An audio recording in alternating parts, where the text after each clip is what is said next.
বন্ধুরা, আজ বানালাম কাশ্মীরি আলুর দম। কাশ্মীরি আলুর দম তো নিরামিষ দিনে আমাদের ভীষণই ভালো লাগে। তা আজ ওই লুচির সাথে খাওয়া হবে।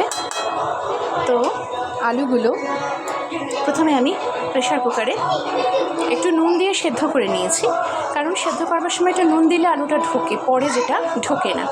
এবার যদি ছোটো আলু পাও গোটা গোটাও দিতে পারো। তো আমি খোসা সেদ্ধ করে তারপর দুটুকরো করেছি, করে খোসা ছাড়িয়ে প্রথমে সর্ষের তেলে ভেজে নিয়েছি, একটু কড়া ভাজা।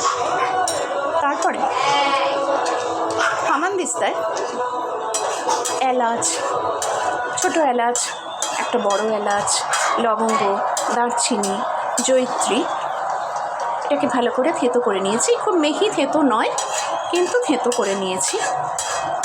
এবার গ্রাইন্ডার মিক্সারে আদা, মৌরি আর কাঁচা লঙ্কা বেটে নিয়েছি।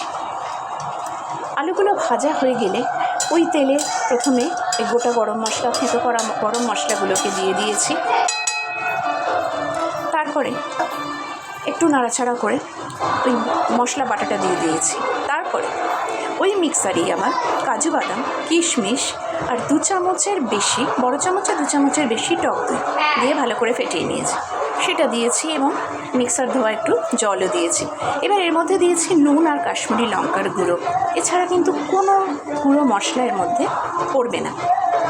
মেনলি মৌরি, এর ওপরই কাশ্মীরি আলুর দমটা জমে।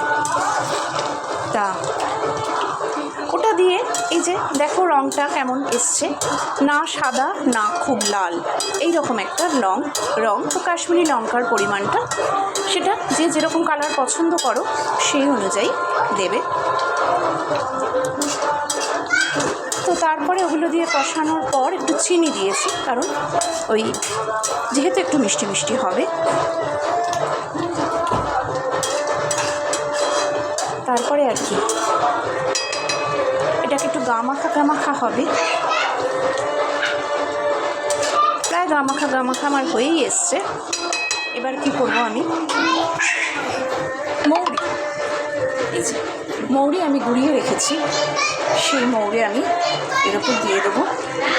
অনেকে এটা দেয় না, কিন্তু এটা দিলে কিন্তু কাশ্মীরি আলুর দমের টেস্টটা অপূর্ব সুন্দর হয়।